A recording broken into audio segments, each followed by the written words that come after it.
नमस्कार, मैं कमलेश कबीर आपका एक बार फिर स्वागत करता हूं इस नए एपिसोड में। आज के इस एपिसोड में हम आरक्षण हटाओ आंदोलन की बात नहीं करने वाले हैं। जिस तरीके से आरक्षण हटाओ आंदोलन को लेकर कुछ लोग हैं, उनमें उत्साह है। उत्साह इस बात का नहीं है कि एक स्वच्छ और स्वस्थ वातावरण में उसकी बहस करे, उनकी इच्छा है बहुत जल्दी नेता बनने की। और बहुत जल्दी उन्होंने जो है वो परमिशन भी ले ली। आपको पता ही होगा 21 अगस्त की। अब देखते हैं कि 21 अगस्त को क्या होता है। हम उन लोगों का जो है एक तरीके से इंतजार करेंगे, क्योंकि हमारे जो सुझाव थे वो अलग थे, इनके सुझाव जो है वो बिल्कुल अलग है। और मैं हमेशा कहता हूं कि चिल्लाने से बाजी आप में नहीं आने वाली, क्योंकि ये मुद्दा जिस तरीके से नीट का मुद्दा या कॉकरोच वाला मुद्दा था वैसा नहीं है। लेकिन खैर, वक्त की बात है। इस वीडियो में हमारा विषय है भारतीय जनता पार्टी का बांकीपुर से चुनाव हारना। बांकीपुर सीट इसलिए महत्वपूर्ण हो जाती है क्योंकि भारतीय जनता पार्टी के राष्ट्रीय अध्यक्ष की सीट, कैबिनेट मंत्री केंद्र से भी वहां गए और पूरी सरकार जो है वो उस सीट पर लगी रही। बावजूद इसके भारतीय जनता पार्टी हार गई। अब उससे बड़ा सवाल यह था कि प्रशांत किशोर जो एक लगभग जो है वो 20,000 वोट के मार्जिन से जीता है, तो ये वोट बैंक था किसका? तो जाहिर सी बात है, अगर आप इस सीट की कैलकुलेशन करोगे तो भारतीय जनता पार्टी का वोट ही प्रशांत किशोर को मिला है।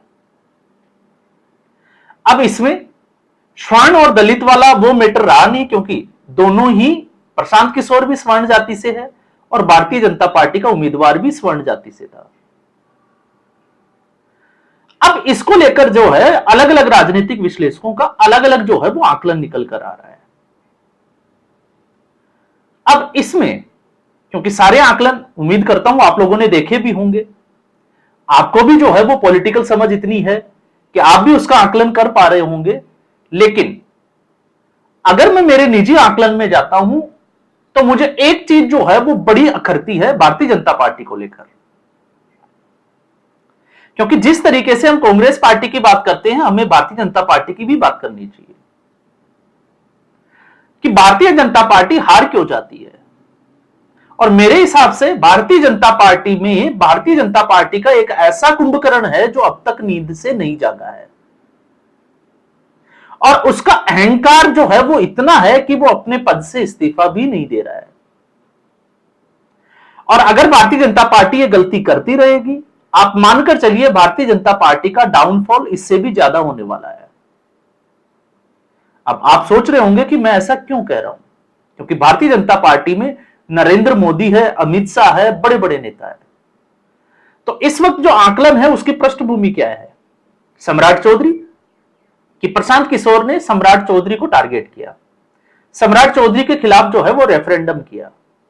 आप सोचकर देखिए, कुछ महीने पहले तक उसी बिहार में भारतीय जनता पार्टी जेडीयू के साथ में जबरदस्त तरीके से एक लैंडस्लाइड विक्ट्री करती है, और उस वक्त प्रशांत किशोर को एक भी सीट नहीं मिलती।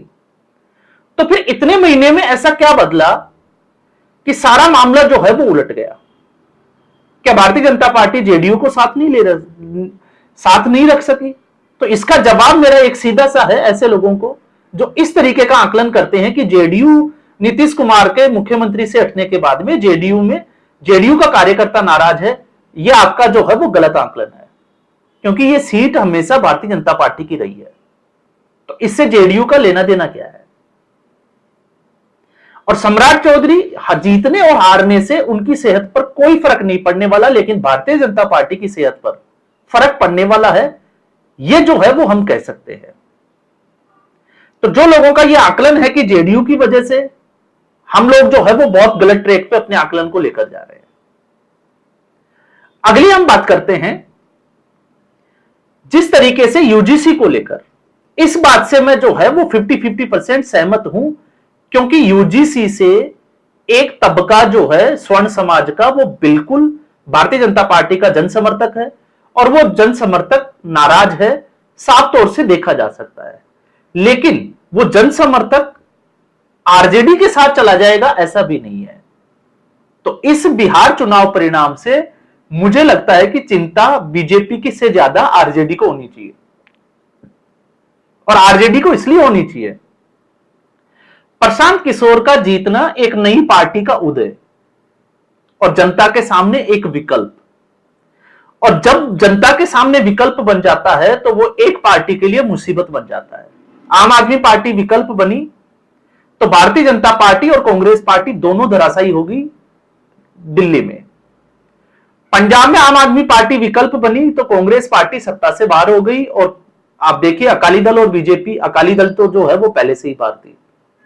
तो जब आप विकल्प की राजनीति देखते हैं तो आज के संदर्भ में वर्तमान समय में आपको याद रहना चाहिए तमिलनाडु, डीएमके जैसी मजबूत एक जिसको कहें कि राजनीतिक पार्टी को और एआईडीएमके जैसी राजनीतिक पार्टी को दरकिनार करते हुए मतदाता विकल्प की तरफ गए, और विकल्प में मिला उनको एक नया मुख्यमंत्री जोसेफ विजय। तो कहीं ऐसा ना हो कि आरजेडी की जो जमीन है वो अब यहां से खिसक जाए, क्योंकि विकल्प जब किसी प्रदेश में यह स्थिति बनती है तो मतदाता जो है वो दूसरी तरफ नहीं जाता, उस विकल्प की तरफ चला जाता है। अब इस लिहाज से अगर आप देखोगे तो आप यूजीसी को जो है वो उसका कसूरवार मान सकते हो।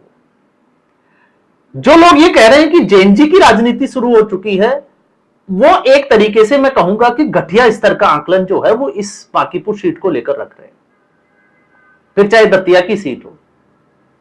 और इसलिए क्योंकि सीजेपी की सच्चाई देश की जनता के सामने है, और भारतीय जनता पार्टी और नरेंद्र मोदी का समर्थक किसी भी स्थिति में, चाहे बदतर स्थिति हो जाए, वो दूसरी पार्टी की तरफ नहीं जाएगा।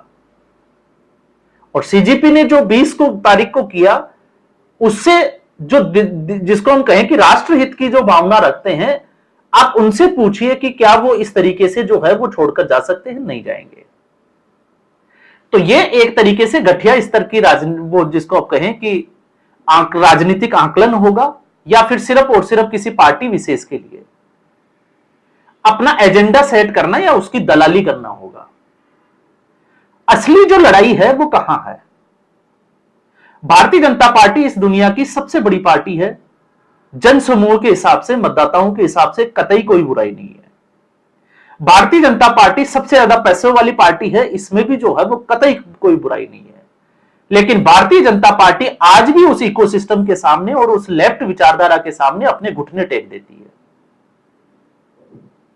और जब तक इसके सामने भारतीय जनता पार्टी घुटनों पर रहेगी तब तक भारतीय जनता पार्टी कुछ नहीं कर सकती। और इसके लिए सिर्फ और सिर्फ कुंभकर्ण की भूमिका में एक ही व्यक्ति है, और वो है अमित मालवीय। जब तक अमित मालवीय नहीं जागेगा, जब तक अमित मालवीय का इस्तीफा नहीं होगा, भारतीय जनता पार्टी कुछ नहीं कर सकती।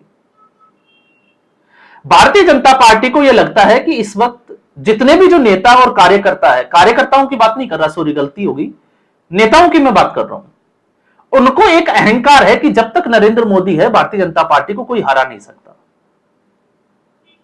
और यह भारतीय जनता पार्टी में एक तरीके से नरेंद्र मोदी की काबिलियत भी है। मैं अमित शाह को भी उसी कैटेगरी में खड़ा रखता हूं, लेकिन ये दोनों व्यक्ति जो है, दोनों नेता जो है वो इसमें सफलतम माने जाते हैं। लेकिन आप याद करिए कि भारतीय जनता पार्टी ने कोई देश हित में फैसला लिया हो तो उसको जन जन तक पहुंचाने का काम किसका है? भारतीय जनता पार्टी की आईटी सेल का। तो आईटी सेल कहां गायब हो जाती है? आप देखिए, कृषि सुधार के जो 3 कानून थे, भारतीय जनता पार्टी की आईटी सेल पूरे देश में जो है वो माहौल बनाने से चूक जाती है। आप एक दो अमित मालवीय के जो ट्वीट आते हैं बेहुदा घटिया से, उसके अलावा आप देखिए कि वो किसी को कोसते हुए नजर आते हैं, लेकिन उनकी टीम कर क्या रही होती है। आप दूसरी तरफ लेफ्टिस्ट विचारधारा वाले लुटियंस मीडिया की बात करें, लेफ्ट मीडिया कहें, दलाल पत्रकार कहें, कुछ भी कहिए, जब कांग्रेस पार्टी की 99 सीट हो गई थी तो किस तरीके से उन्होंने सोशल मीडिया पर एक तरीके से बाढ़ आ गई थी, उसका काउंटर भारतीय जनता पार्टी ने नहीं किया।